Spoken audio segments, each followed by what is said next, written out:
Bismillahirrahmanirrahim. Assalamualaikum warahmatullahi wabarakatuh.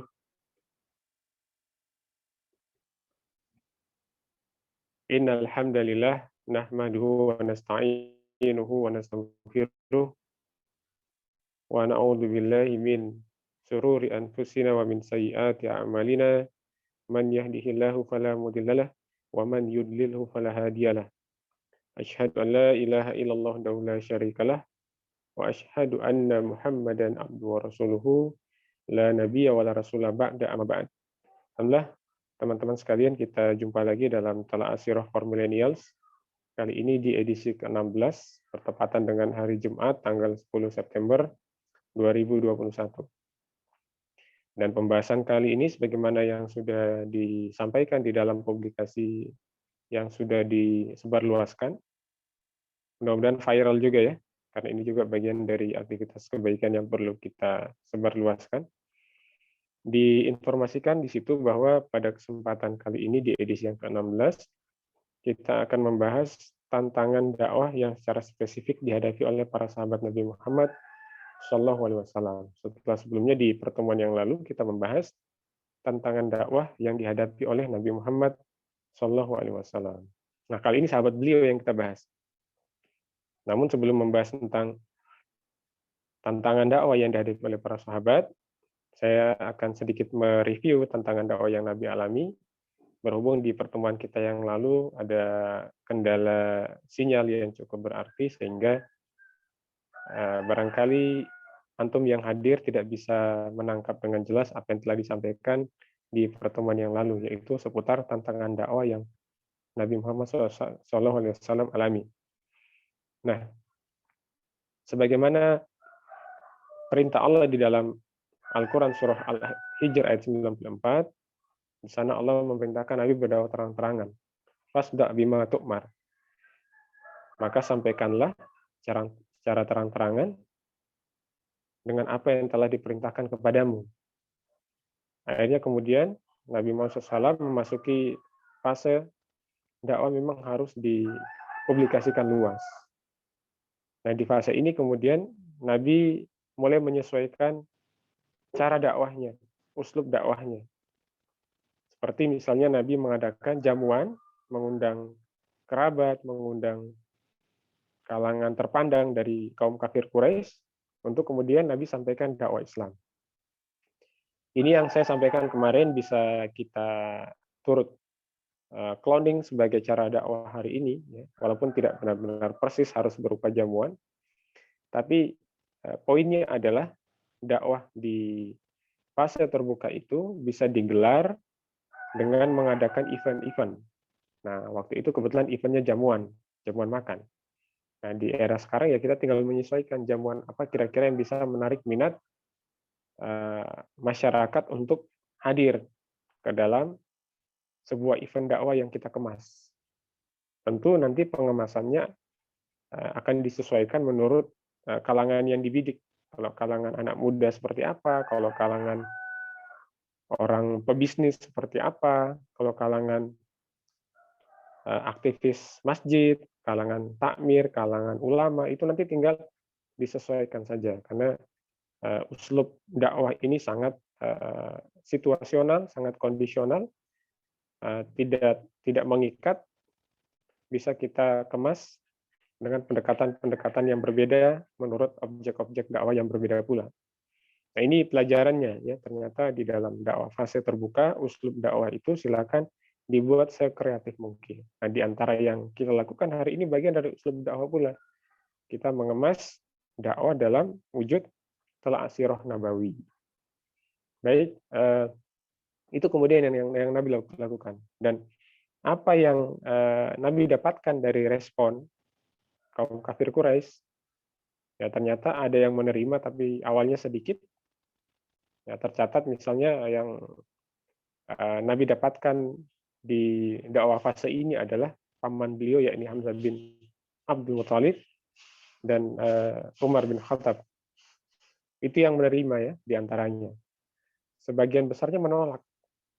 Dan penolakan yang mereka wujudkan terhadap seruan dakwah yang Nabi sampaikan itu beragam. Ada yang menolak halus, ada yang menolak dengan kasar. Nah, di antara yang menolak dengan kasar dan lantang ternyata juga ada dari kalangan keluarga Nabi, yakni pamannya Abu Lahab. Abu Lahab ini luar biasa dolimnya ya kepada Nabi Muhammad. Padahal ponakannya sendiri. Sampai makanan Nabi pernah dimasukkan kotoran, Nabi dihina, dicerca.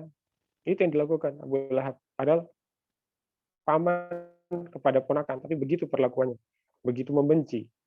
Karena dia tidak senang dengan dakwah yang Nabi Muhammad bawa, yang Nabi Muhammad serukan kepada masyarakat Arab kaum kafir Quraisy. Ini sekaligus menjadi pelajaran buat kita bahwa dakwah itu akan menemukan tantangan dari lingkup keluarga. Sangat mungkin terjadi, ya, dan sudah banyak cerita tentang ini yang kita bisa dengar dari testimoni beberapa pelaku hijrah, ya, baik itu dari orang tua, dari paman, dari keluarga besar, atau mungkin kalau yang sudah menikah dari pasangannya, itu banyak sekali. Saya pikir cerita-cerita seperti ini yang sudah sering kita dengar, testimoni-testimoni dari para pelaku hijrah tatkala mereka mulai berislam awal, apalagi mereka berdakwah. Itu mereka merasakan adanya penentangan dari lingkup keluarga mereka sendiri. Dan itu pun Nabi alami, sehingga tidak boleh berkecil hati, harus tetap dilalui. Nah, suatu ketika pernah saat Nabi mengumpulkan masyarakat kafir Quraisy, ya, Nabi menyeru mereka di Bukit Safa. Itu ada Abu Lahab pula di sana, paman Nabi. Abu Lahab begitu marahnya, dia kemudian menghardik Nabi, dia mencela Nabi, ya. Dan kemudian tidak lama berselang dari peristiwa itu, Allah menurunkan Quran surah Al-Lahab ayat 1-5, ya.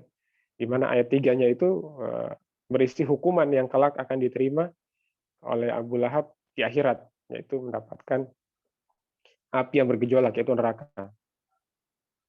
Tabat yada abi lahabi wa tab ma agna anhu maluhu wa ma kasab sayaslana rongzata lahab. Kelak dia akan dimasukkan ke dalam api yang bergolak, yaitu neraka. Ya. Tidak cuma Abu Lahab, satu paket dengan istrinya. Wa mro'atuhu hammalatal hatab. Wa mro'atuhu, dan juga istrinya si Abu Lahab juga, ya, bibi Nabi, itu juga akan masuk neraka bersama dengan suami Abu Lahab ke dalam api yang bergolak. Nah, karena istri Nabi ini juga dolim kepada Nabi.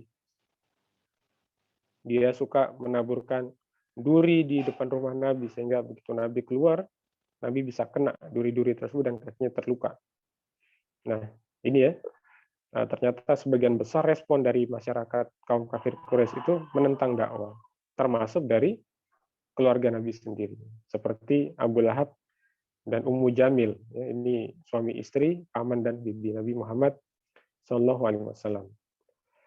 Nah, kalau kita memperhatikan ya, apa sih yang menjadi dasar masyarakat kafir Quraisy itu menentang dakwah Nabi?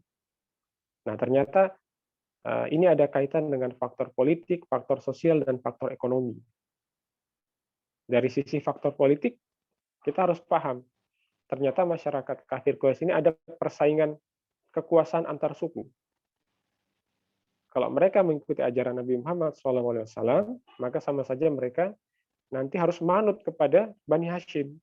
Mereka harus ikut Bani Hashim. Ini mereka tidak mau. Jadi ada faktor politik yang mendasari mereka menolak seruan dakwah Nabi Muhammad SAW, yaitu karena faktor politik mereka enggan menjadi pengikut Bani Hashim. Bahkan kalau bisa mereka lah yang memimpin Bani Hashim. Jadi ada persaingan antar suku. Dan ada juga faktor sosial. Saat itu masyarakat Arab Jahiliyah punya pemberlakuan strata sosial. Ada kelompok majikan, ada kelompok budak. Dan budak ini sangat memprihatinkan karena mereka disetarakan layaknya barang, mereka bisa dimiliki oleh majikan, mereka bisa diperjualbelikan, dan mereka tidak memperoleh hak dan kewajiban yang manusiawi dari majikan. Nah, Islam datang mau menyamakan derajat ini, menghilangkan kasta.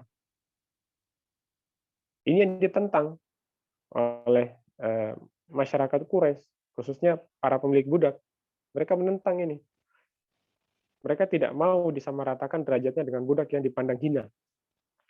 Nah, padahal dalam kacamata Islam, Allah tidak menilai seseorang itu dari latar belakang status sosial, melainkan dari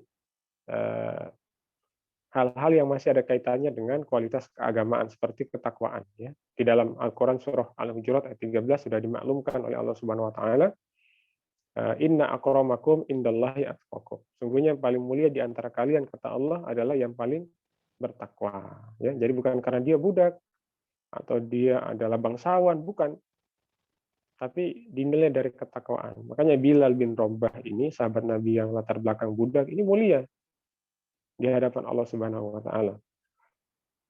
Sekalipun dia budak, karena dia beriman dan dia bertakwa, bahkan menjadi barisan pejuang Islam, para sahabat bersama Rasulullah Muhammad Sallallahu Alaihi Wasallam.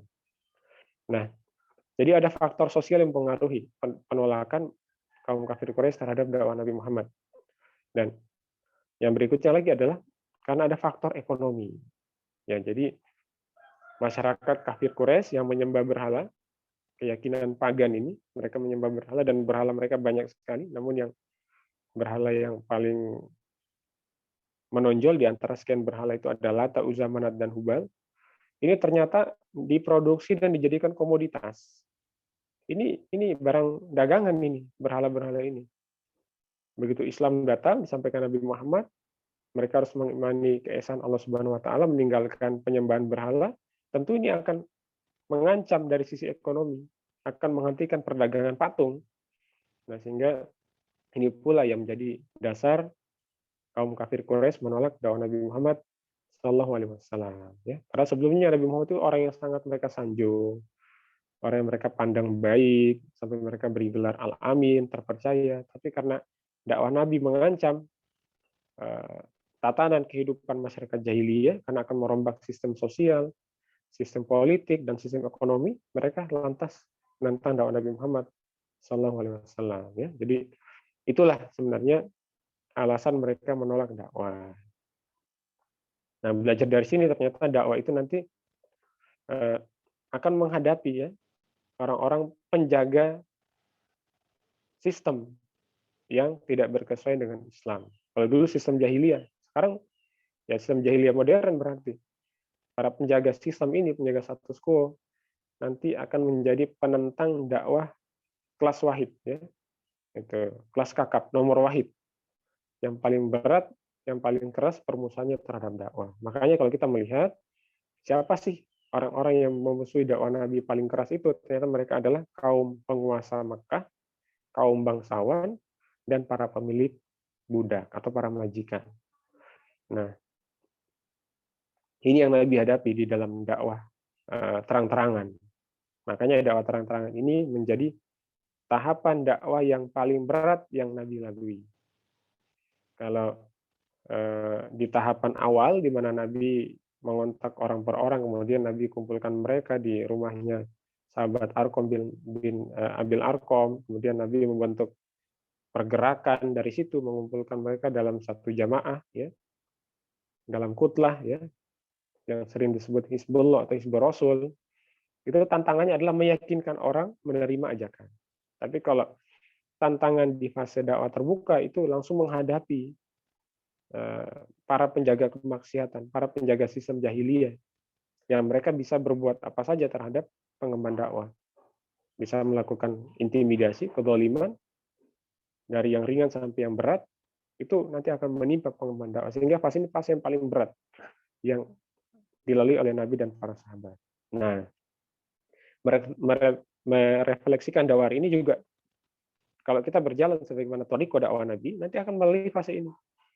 Fase paling berat, paling menantang, yaitu saat kita menyerukan perubahan tatanan kehidupan menuju Islam untuk diistinafil hayatil islamiyah, melanjutkan kembali kehidupan Islam dengan tentunya penerapan hukum-hukum Allah Subhanahu Wa Taala akan kita alami. Jadi kalau ada orang dakwanya lempeng saja, ya, aman saja, nyaman, ya, bahkan banyak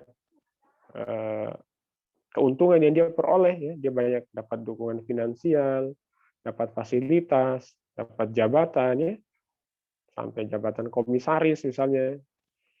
Nah, ini perlu dipertanyakan jalan dakwah yang ditempuh. Sudah sesuai thariqah Nabi atau belum ini? Karena tidak begitu tabiat dakwah Nabi atau sunnah dakwah Nabi. Ya. Sunnatul dakwah tidak begitu.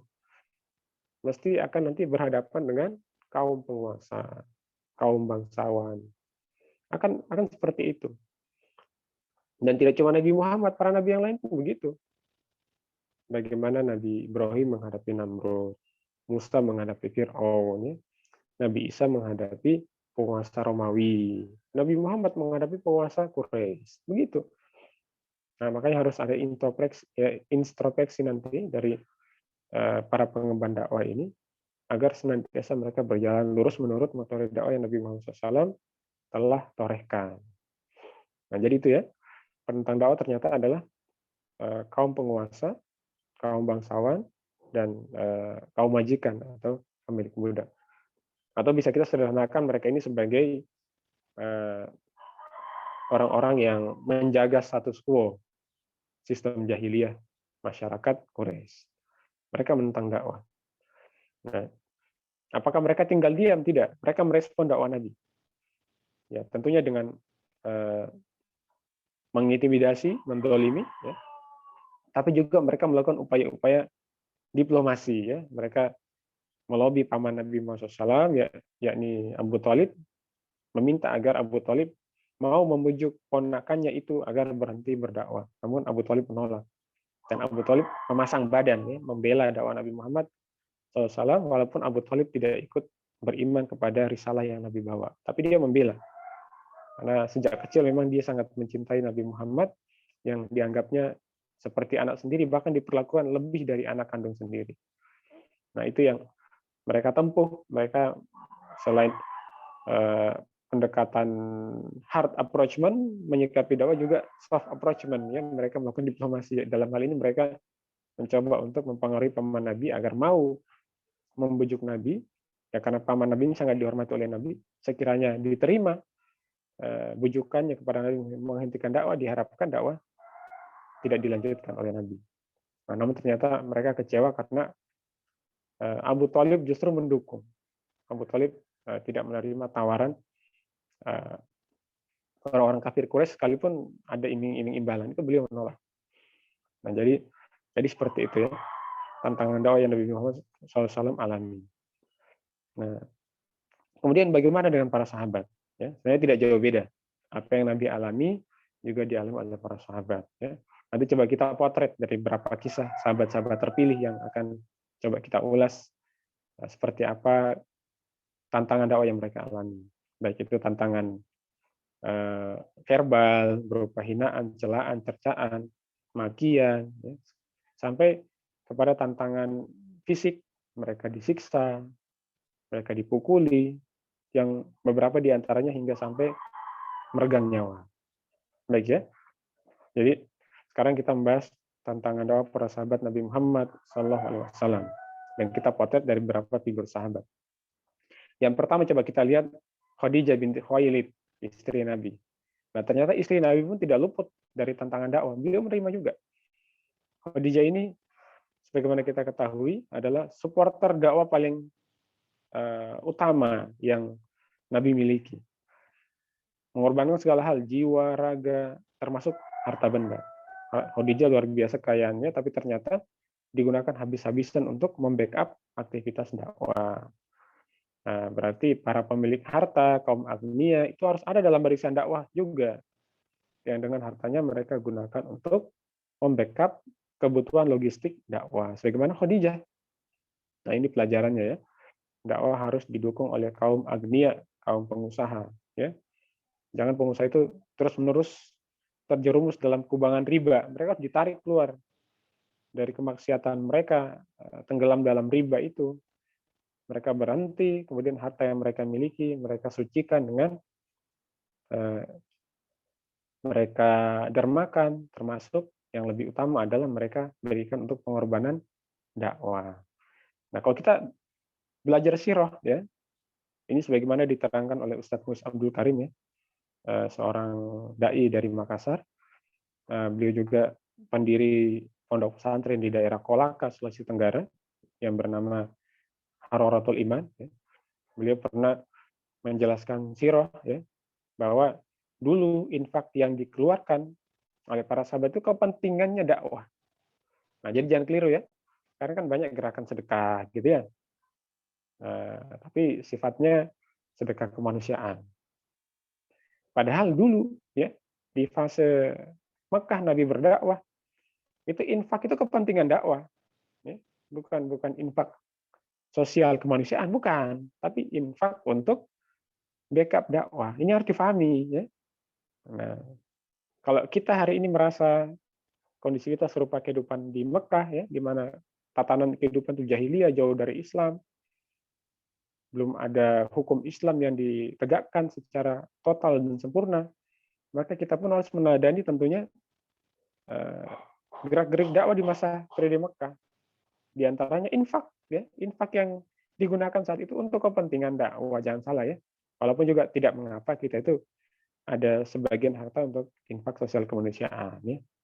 Itu bagian dari amal soleh pribadi. Tapi kalau kita bicara konteks perjuangan, infak yang terjadi di masa dakwah Nabi terang-terangan itu infak perjuangan, ya. Nah, silakan nanti antum ya merealisasikan ya apa yang menjadi contoh para sahabat itu, mereka infak perjuangan di masa fase dakwah terbuka di Mekah. Ya. Nah itu Khadijah ya, termasuk yang paling menonjol dalam hal infak ini. Nah, apa yang beliau hadapi? Beliau menghadapi tantangan verbal, ya. Walaupun beliau itu bangsawan, orang terkemuka, orang kaya, ya. Tapi beliau dicerca, dihina, lantaran beliau menjadi pejuang dakwah. Ya. Namun beliau sabar saja, ya. Yang luar biasa, Khadijah kalau kita baca profilnya, ya, itu cukup membuat kita terenyuh, karena semuanya diberikan untuk dakwah. Dan beliau juga yang menenangkan Nabi manakala Nabi mendapat tantangan dakwah dari umat, dari kaum kafir Quraisy. Nah, itu Khadijah. Berikutnya Fatimah. Nah, ini putri Nabi, tadi istri Nabi, sekarang kita melangkah ke anak Nabi. Ya. Fatimah ini lahir pada tahun kelima kenabian. Sehingga Fatimah selalu menyaksikan tantangan dakwah yang dihadapi oleh ayahnya Nabi Muhammad. Itu dia menyaksikan terus. Ya. Dia hidup di masa-masa itu, masa-masa sulit dakwah, masa-masa paling berat dakwah.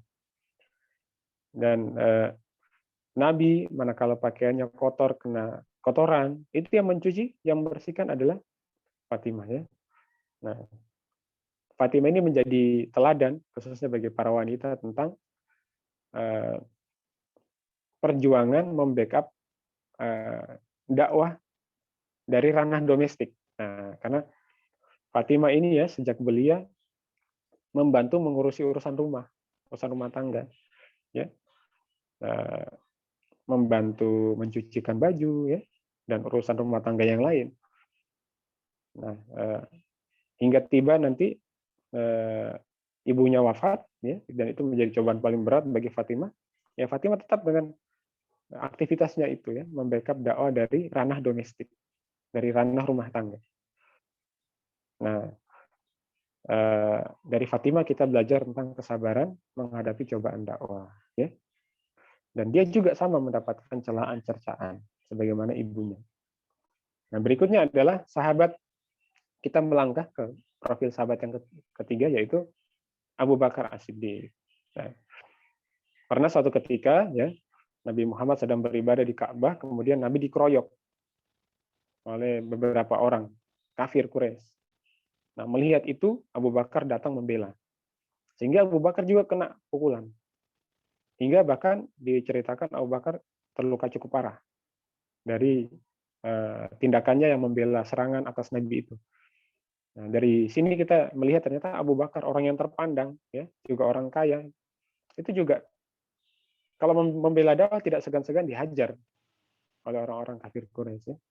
Jadi tantangan dakwah juga dialami oleh Abu Bakar. Intimidasi fisik bahkan. Beliau dipukuli. Nah, ini sahabat Abu Bakar, ya, sahabat Nabi yang paling setia.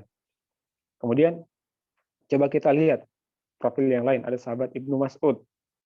Nah, biasanya di kajian sirah kita ini ada yang namanya Ibnu Mas'ud juga ya, menggunakan eh, nickname nama Ibnu Mas'ud ini sudah hadir apa belum ini Ibnu Mas'udnya. Jadi ada sahabat Nabi juga namanya Ibnu Mas'ud ya. Sepertinya ini menjadi inspirasi menggunakan nick Ibnu Mas'ud ya di nama Zoom-nya. Nah, Ibnu Mas'ud ini sahabat Nabi pemberani ya dan memiliki suara yang merdu. Pernah satu ketika dia dengan keberaniannya membacakan Al-Qur'an di hadapan masyarakat ya. Walaupun akhirnya dia dipukul juga ya. Tapi kemudian dia tetap menjadi sahabat yang istiqomah, yang konsisten berdakwah bersama Nabi Muhammad SAW. Ya, jadi tidak tanggung-tanggung ya, intimidasi fisik ini diterima juga oleh para sahabat. Mereka dipukuli. Ya. Hari ini kita mungkin dalam dakwah belum sampai taraf ini. Ya. Nah, sehingga kita harus banyak bercermin kepada para sahabat Nabi. Ya. Kemudian yang lain lagi ya, keluarga Yasir. Nah, ini tragis ini kalau kisahnya keluarga Yasir ini. Karena sampai meregang nyawa. Yasir, berikut istrinya Sumayyah, dan anaknya Ammar disiksa. Sumayyah meninggal, menjadi wanita pertama yang wafat dalam dakwah. Kemudian menyusul Yasir, suami Sumayyah juga ikut dibunuh, dan menyisakan Ammar bin Yasir. Ammar ini selamat, karena Ammar mau menuruti permintaan orang-orang kafir Quraisy, yaitu berkata-kata kufur. Ya. Nah, tapi hatinya mengingkari sebenarnya. Karena itu Nabi memaklumi itu, sehingga apa yang dilakukan Ammar itu ditoleransi oleh Nabi. Yang penting hatinya mengingkari, dan itu kondisi darurat, ya, karena mengancam jiwa Ammar bin Yasir. Ya. Ini bahkan sampai ada yang meregang nyawa. Ya. Kemudian berikutnya yang cukup fenomenal juga, kisah dalam menghadapi tantangan dakwah, kesabaran luar biasa, adalah sahabat Bilal bin Rabah. Nah, Bilal ini adalah budak milik majikannya Umayyah bin Khalaf. Suatu ketika Bilal disiksa, Bilal dibaringkan di atas padang pasir yang panas. Ya. Pasir itu kalau terpapar matahari panas. Ya, coba-coba aja kalau nggak percaya ya, panas itu. Itu kalau kena kulit ya bisa mengelupas, panas sekali.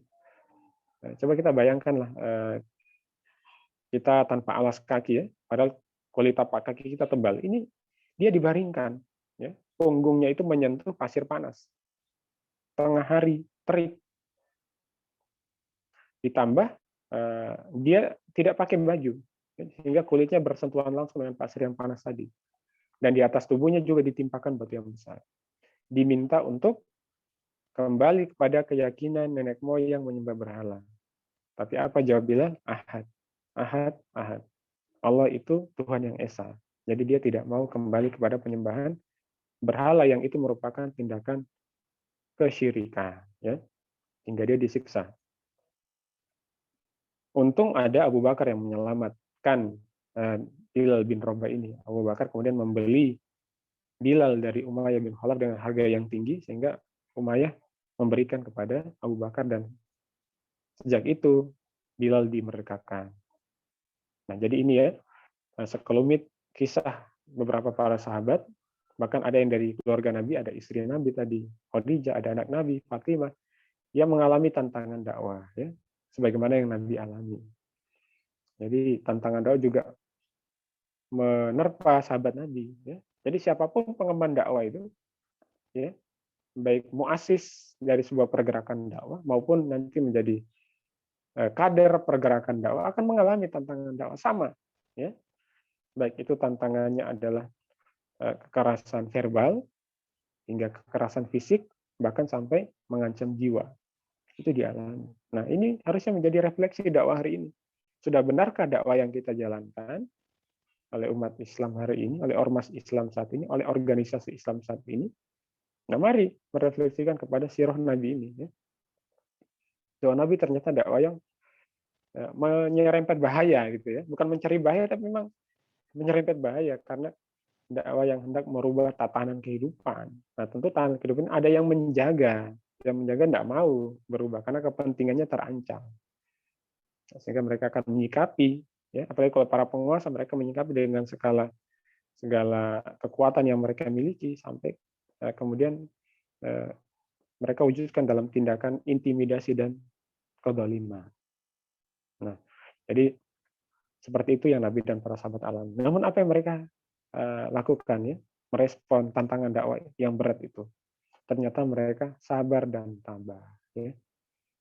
Mereka tetap juga istiqomah menjalankan dakwah sebagaimana yang Allah perintahkan. Ya. Mereka tidak menurunkan satu senti pun ya dari apa yang dibebankan kepada mereka yang harus mereka sampaikan. Ya. Dan mereka tetap tinggikan seruan mereka. Ya. Karena Allah perintahkan, fasda bima tu'mar. Sampaikanlah apa yang telah diperintahkan kepadamu. Ya. Ini sampaikan terang-terangan. Nah, itu ya. Nah, jadi butuh mental baja memang. Ya. Karena memerintahkan menyampaikan apa yang Allah perintahkan bertentangan dengan kehidupan yang berlaku, itu akan menghadapi pihak yang menjaga tatanan kehidupan tentunya. Ya.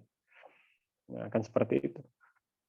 Nah, jadi penggemar dakwah ini pun harus sabar dan tabah, ya, manakala mereka menemui hal yang sama. Ya.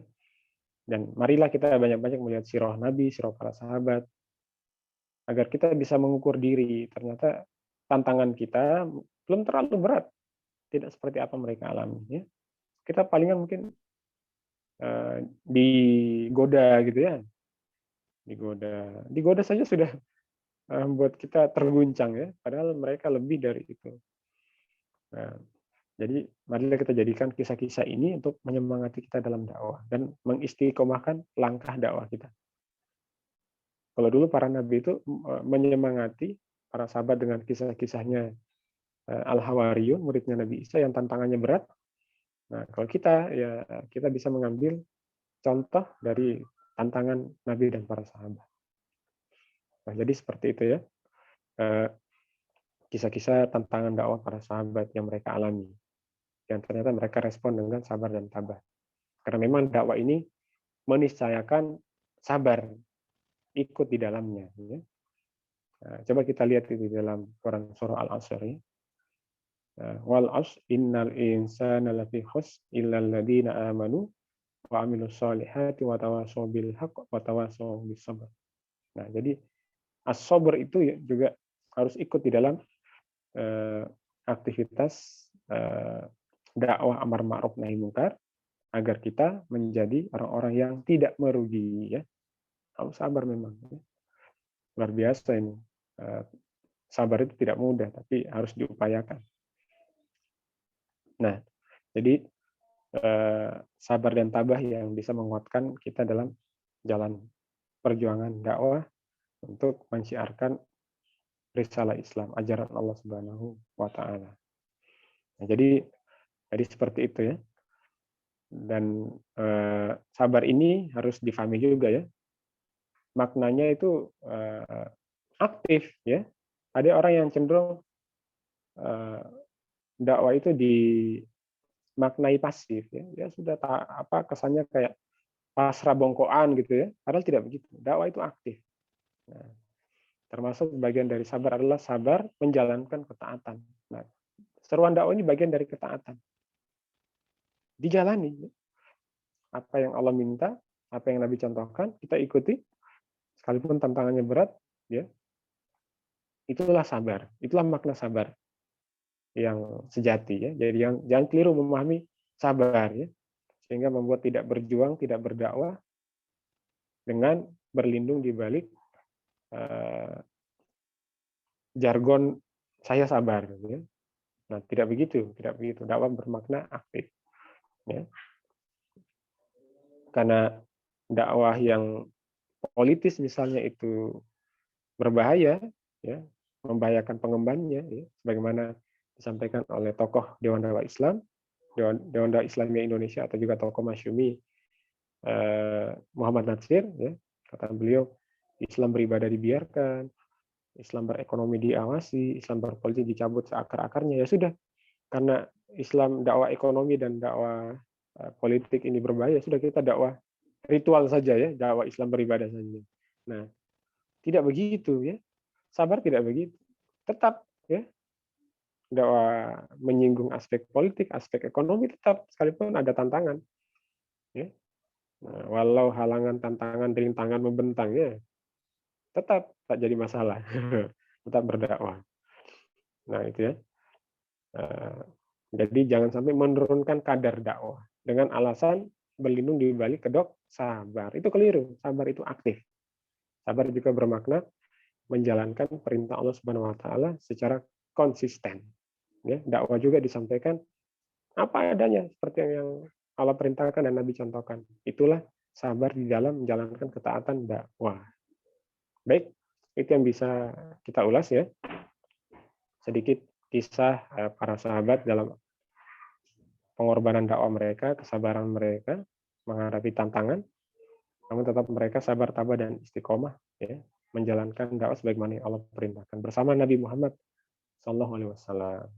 Nah, ini sedikit saja yang saya ambil sebagai sampel. Masih banyak sahabat yang lain, itu nanti bisa antum perdalam lagi ya. Ada buku yang secara khusus mengulas sosok-sosok para sahabat. Banyak sekali ya, silakan antum pilih. Ada kisah 10 sahabat dijamin surga ya. Ada kisah 60 sahabat, ada bahkan kisah sahabiah ya. Silakan antum miliki ya. Koleksi buku-buku seperti itu. Menjadilah haus akan literasi ya. Literasi yang apalagi nanti bisa menjadi referensi kita dalam dakwah. Itu antum miliki, ya, antum beli. Baik sirah Nabi maupun sirah sahabat. Ya, silakan barangkali ada yang ingin antum sampaikan. Mungkin antum juga pernah mendapat kisah lain dari sahabat yang belum sempat kita ulas. Antum ingin menyampaikan di sini, ya silakan saja. Atau mungkin antum ingin berdiskusi. Soalnya kita masih ada waktu.